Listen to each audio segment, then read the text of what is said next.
her enthusiasm for philanthropy, for the causes that she and the rest of us embrace, and for sharing that experience with you, pulling you into that experience. As part of her own philanthropy, she joined the board of the Global Fund for Children and started a lifelong friendship with Maya Ajmera, the founder of the Global Fund. Juliette was with the Global Fund right up until her death, I believe, Maya. Isn't that fair to say? Maybe a couple of years before. Couple of years before. And unfortunately, it was Maya's role to call people like me to let us know that Juliette had died from cancer. Maya has also helped to champion the Courage Award that we're about to hear about. But I just want to introduce to you Maya Ajmera, one of Juliette's closest friends and collaborators in this journey of philanthropy. So Maya, come on up.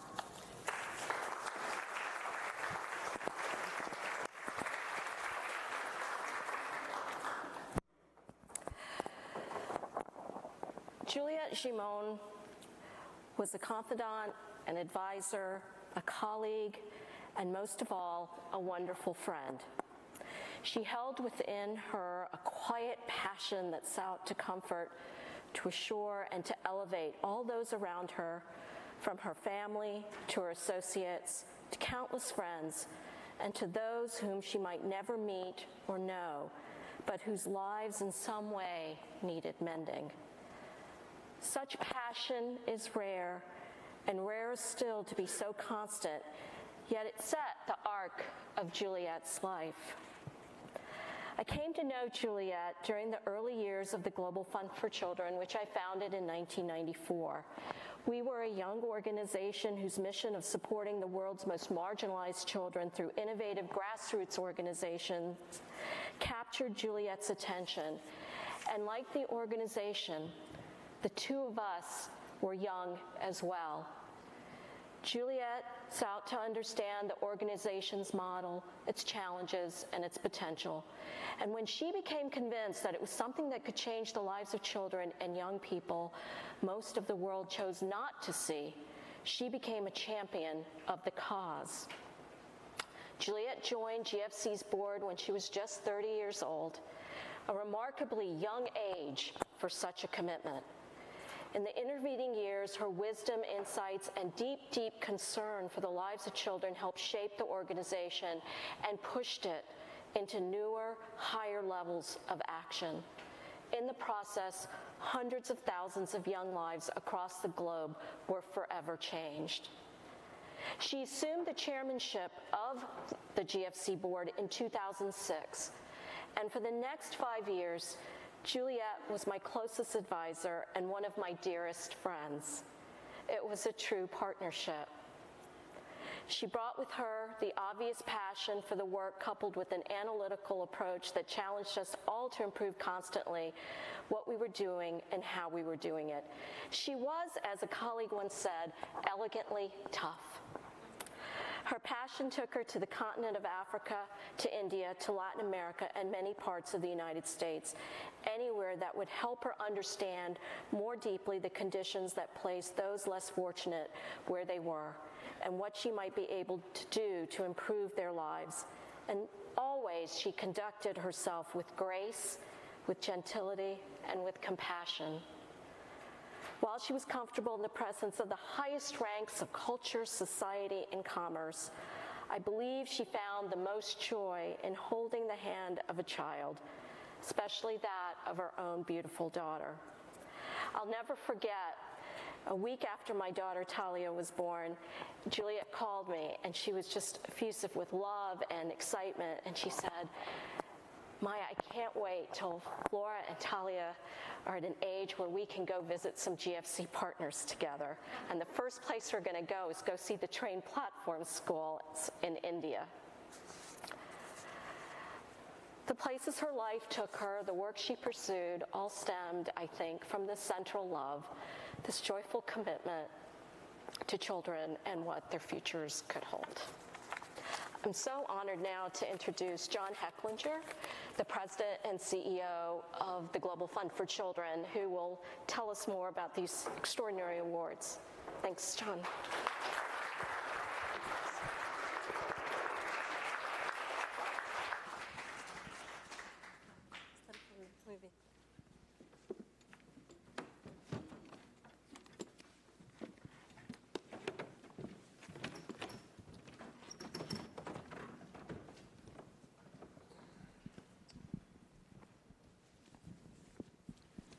Good afternoon, everybody. Thank you, Jane, so much for the opportunity to recognize these amazing leaders here today at Global Philanthropy Forum. And thank you, Maya, for your introduction and for your amazing support in making this a reality. And today, I am absolutely thrilled to announce the inaugural winners of the Juliette Gimon Courage Awards, made possible by the William and Flora Hewlett Foundation and Juliette's many friends and family members, many of whom are here today. So, without further ado, in Turkey, Mavi Kalem has spent nearly 2 decades mobilizing community volunteers to support impoverished women and children in Istanbul, including rapidly adapting to meet the needs of Turkey's growing Syrian refugee population. Gamze Karadağ is Mavi Kalem's vice chairwoman and has been a powerful advocate for women and girls in Turkey since 2005. She has been recognized as a Malala Fund Gülmakai champion for her work helping Syrian refugee girls enroll and succeed in school. In Chimaltenango, Guatemala, ASOHEN is the only community-based organization to offer survivors of gender-based violence legal aid, medical services, and psychological support with a special focus on girls who are survivors of sexual violence. In the wake of the June 2018 eruption of Volcán de Fuego, which injured and killed hundreds of community members, ASOHEN provided immediate humanitarian relief and continues to offer psychosocial support to children and youth traumatized by the disaster.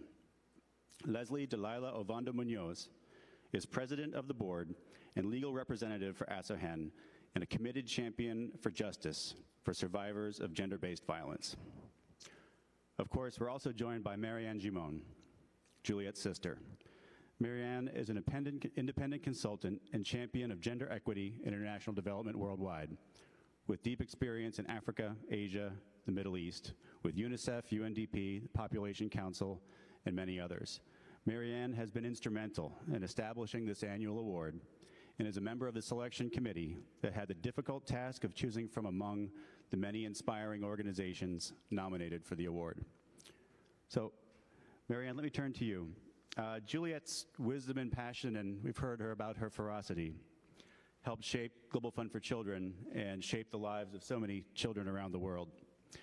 Can you tell us a bit more about Juliette, her life, her values, her ferocity, and how we recognize her values in the awardees today? Thank you, John. Well, first, I'd like to say that Juliette was a natural defender, and she was an instinctive, intuitive person, and children was really her passion, but her fierce defending spirit really came out even when she was a little girl, and she defended her siblings. One of my best friends bullied me when I was in 2nd grade after school, and Juliette, that night when she heard the story, she called my best friend's mother to have a talk with her. And even my brother once was about to get dunked, and she jumped on the back of one of the guys that was going to do it. So she literally had our back, and that really translated later on when she became, I would say, a fierce advocate for vulnerable children. She had really strong family values, which, first I would say as a mother, she was very engaged, very hands-on. As an auntie, she was very loving, very available. And as a member of our family foundation, she was serious, committed, and, just very involved. I would say that one of her wonderful traits is that she is truly a very loyal person, and she's a good listener, and has a wonderful memory, and that's a winning combination. If you told her your story, she would remember all the details, which sometimes was a little challenging because she had an elephant memory and could just correct your facts all the time. My sister Natalie would say that, you know, Juliette's loyalty is one that's very subtle and constant rather than a grand gesture. And I think that is also can be applied in her philanthropy. Since we're here on the subject of courage, I would like to talk a little bit about Juliette's courage. She already as a little girl, when she was 10, I think she has the record for climbing the Little Circuit, which is a hike that's 6 peaks, 26 kilometers, and she was the first girl, 10 years old, to do it. She had heard that this hike was going on, and she told my mom, I want to go on it tomorrow. And, you know, my mom was like, well, I don't know if you're in shape. And she did it. I think everybody here was given a backpack with Cotopaxi. I don't know if everyone knows, but it's a volcano in Ecuador, and Juliette taught English in Ecuador, and she climbed Cotopaxi, which is a really challenging climb. You have to put the crampons, you have to put, you know, you have the ice pick. So she was really courageous, I would say, as an athlete, but in other realms of her life, she was a single parent. And I think for all the single parents here, it's a courageous act. That means when your infant is crying in the middle of the night, it's your responsibility, and it's, you know, incredibly rewarding, but it's incredibly hard and takes courage. I would say she was diagnosed with 4th stage pancreatic cancer, which has very low survival rates, and being a single parent with that diagnosis is not easy. And she was just, you know, so courageous. Thank you so much, Marianne. And speaking of courage, thank you so much for sharing the stories today. So Gamze, why don't we turn to you? Tell us about what courage means to you, and is there a particular experience which it took courage to persevere in your work with Mavi Kalem? Thank you, John. Courage means to us to believe ourselves, to believe other people, and believe our solution for a problem at hand and take an action. Courage means us, to my organization, take initiative to step forward. My organization motto is add your color to life. Each of us have different colors. Each of us have different life experience, knowledge, skills, and energy. So as a color, all together we are creating colorful painting of life. So being together with different colors, we need courage to standing with our different backgrounds. So Mavi Kalem supports disadvantaged people and defends their rights. And my organization creates space for people to share their experience and create a space who want to be part of a solution for their life, who want to be part of solidarity for our lives, for our future.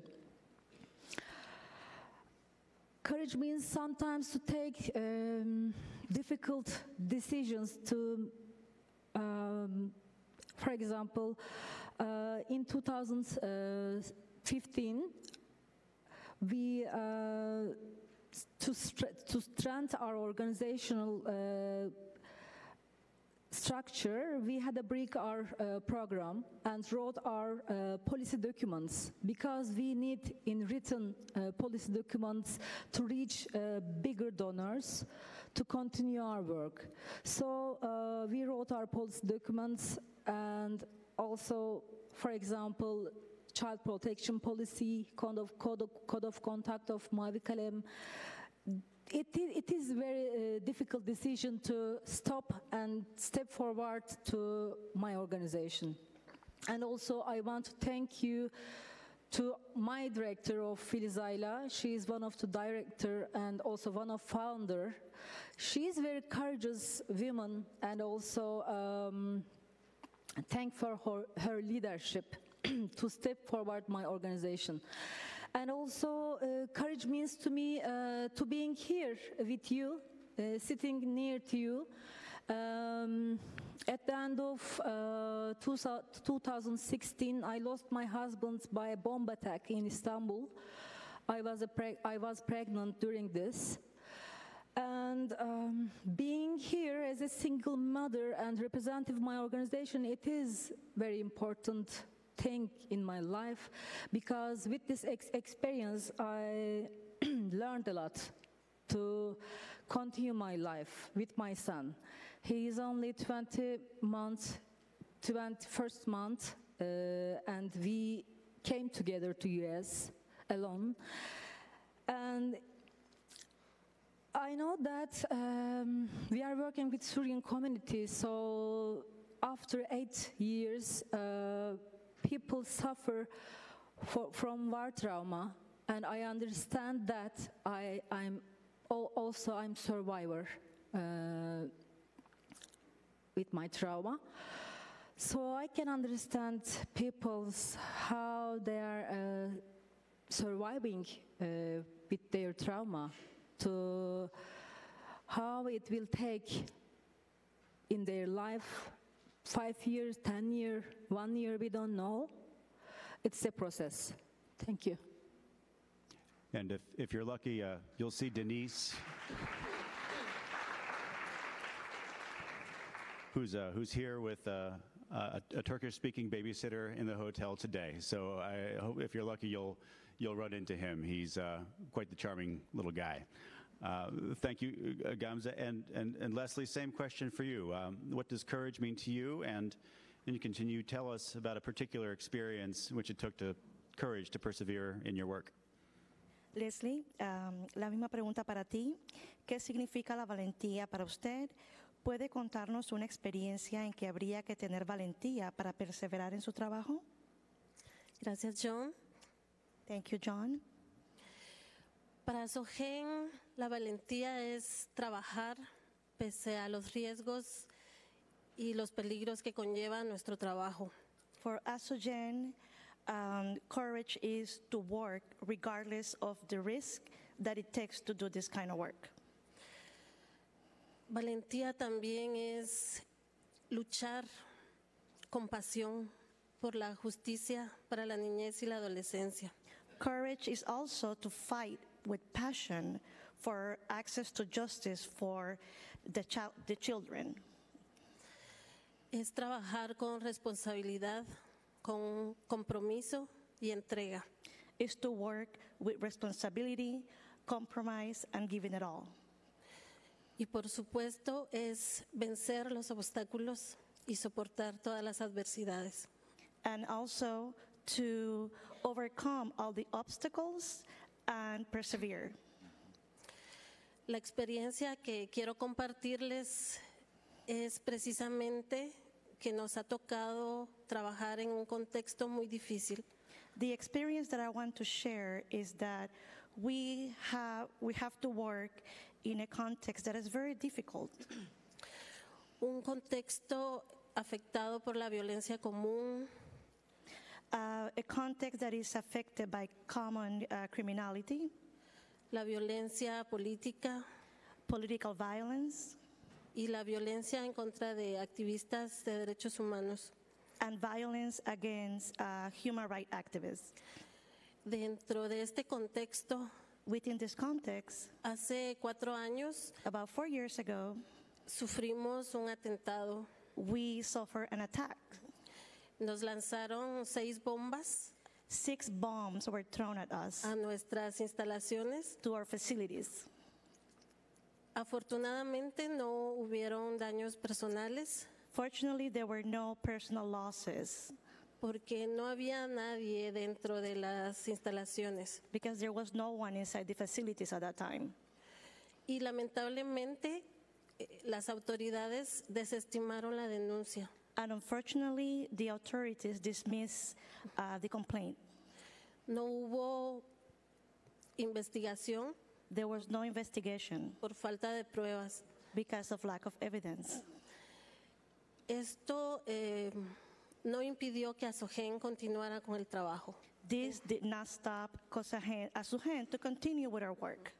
En ningún momento abandonamos el acompañamiento legal We never stop accompanying or offering the legal accompaniment that we do porque extraoficialmente sabemos que el responsable de este atentado Unofficially, we learn that the person responsible for this attack fue uno de los agresores de violencia sexual. it was one of the sexual assault person De los casos que Asogen acompaña. from one of the cases that Asogen works with. Gracias. Thank you. Thank you, Leslie. So we've heard examples of personal and organizational courage coming from the grassroots. And so, a quick question for each of you. So, Marianne, what's one thing you'd like to tell folks in the room, who are eager to support community solutions, who are eager to support efforts that come from the bottom up? What's one thing we can tell everyone here? I think number one, from a donor perspective, it's being a really good listener and trying to listen to the people that are closest to the problem. And it's, you have to listen to them, you have to trust them, and then you have to empower them. And it's a two-way street. A lot of the community leaders are curious to hear from us and get our outside perspective, but frankly, it's more important for us to listen to their perspective. They know the solutions, they're the ones that care the most and have the most at stake. Thank you. And Gamze, same question for you. What's one thing you'd like to tell people in the room about how important it is to support community solutions?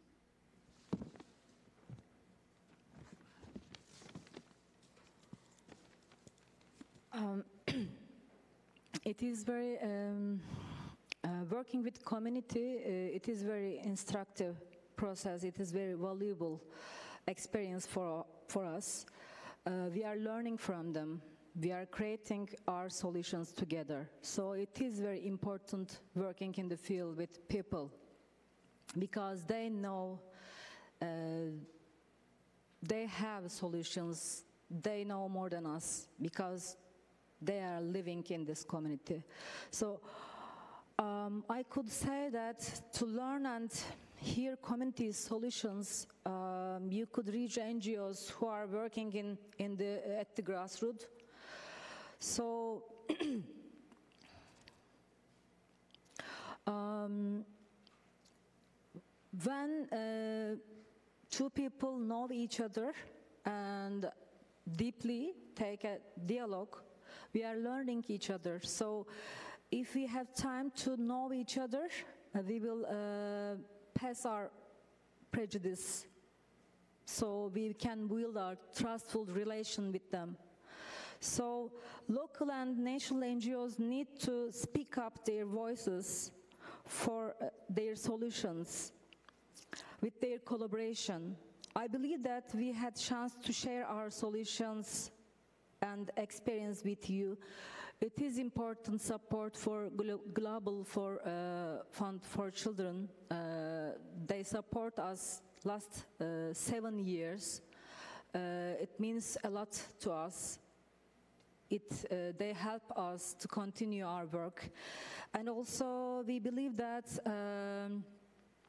building a trustful relations with reaching philanthropists and donors, we are trying to show our work, trying to make visible our work in multi-language because of we know people, we know their solutions, so we can explain, we can defend their rights, and we can share their solutions with you. So we are trying to reach donors, philanthropists by crowdfunding platforms such as Global Giving. And also I believe that this award, Courage Award, also help us to reaching other donors. Thank you. Great. Thank you. And Leslie, what is one thing you'd like to tell everyone today? Leslie, ¿qué le gustaría decirle a ustedes a las personas que están aquí presentes que desean apoyar las soluciones comunitarias? Gracias. Perdón. Traigo la voz de todo mi equipo de trabajo.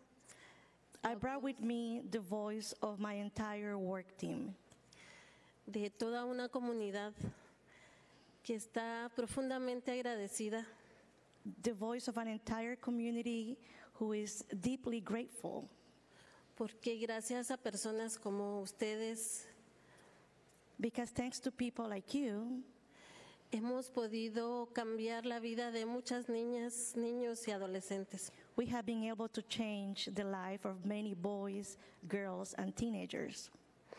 Este premio dignifica nuestro trabajo. This award means our courage Y nos incentiva para seguir luchando. and is motivating us to continue fighting. Quisiera incentivarlos para que sigan apoyando esta causa. I would like to encourage you to continue supporting this cause. Muchas gracias. Thank you. And thank you. And just to briefly close, we didn't get a chance to get into a lot of detail about the work they do, but both of these organizations are doing an amazing job of providing necessary services, but also doing research and advocating for justice right at the intersection of the bottom up and the top down. So thank you so much, everyone. But before you leave for a break, I am meant to announce and welcome to the stage Voices of Reason. Comprised of 9 young singers, Voices of Reason adds an urban mix of schoolyard intensity and hip-hop inflection to the deep roots of African-American song. Spirituals, gospel, blues, jazz, R&B, and soul singing. Led by ensemble director and soulful keyboardist Dana Salzman, Voices of Reason will perform for us today a vocal medley. Thank you. I think we should go.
talk to you.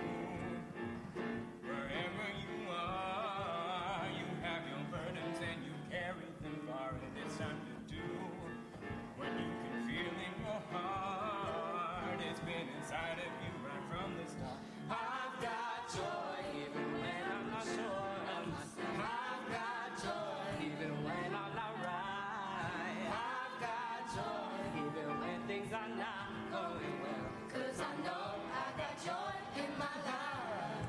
I've got joy even though things aren't perfect. I've got joy in me. I've got joy in me through the struggle. 'Cause I know I got joy in my life. I don't know what life is trying to teach me, and I don't know if I'm doing it right. I don't know if I do things the way I'm supposed to, but I know I got joy in my life. I don't know why my loved ones are sick. How to sort through this itch on my heart, and did I do the right thing when I did? I don't know what's in store, but there's one thing for sure, that I know I got joy in my life. Joy.